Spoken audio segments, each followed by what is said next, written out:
بسم الله الرحمن الرحيم.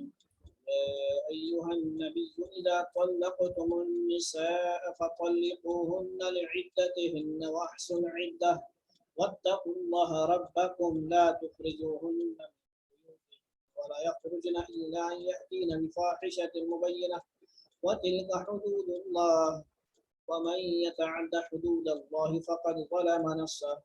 لا تدري لعل الله يحدث بعد ذلك أمرا فإذا بلغن أجلهن فامسكوهن بمعروف أو فارقوهن بمعروف واشهدوا ذوي عدل منكم وأقيموا الشهادة لله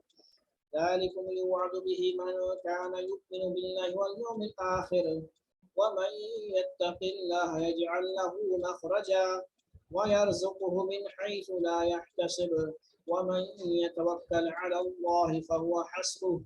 إن الله بالغ أمره قد جعل الله لكل شيء قدرا واللائي يئسن من المحيض من نسائكم إن ارتبتم فعدتهن 3 أشهر واللائي لم يحزن وأولاة الأحمال أجلهن يضعن حملهن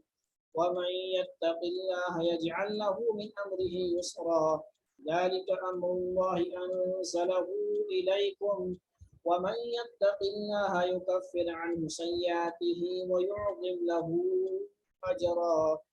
أسكنوهن من حيث سكنتم من وجدكم ولا تضاروهن لتضيقوا عليهن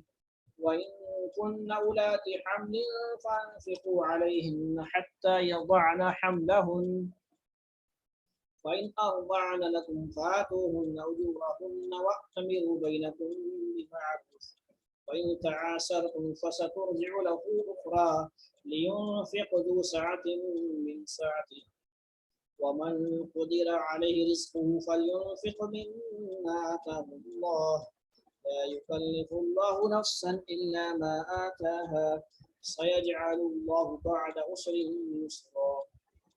وكأي من قرية عتت عن أمر ربها ورسله فحاسبناها حسابا شديدا وعذبناها عذابا نكرا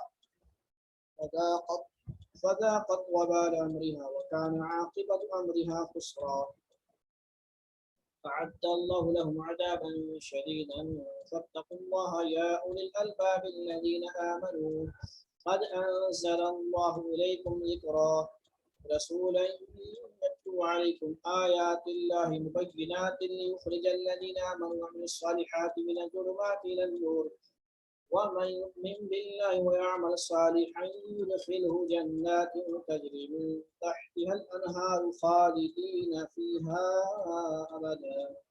قد أحسن الله له رزقا الله الذي خلق 7 سماوات ومن الأرض مثلهن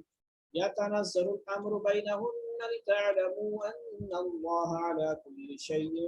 قدير وأن الله قد أحاط بكل شيء علما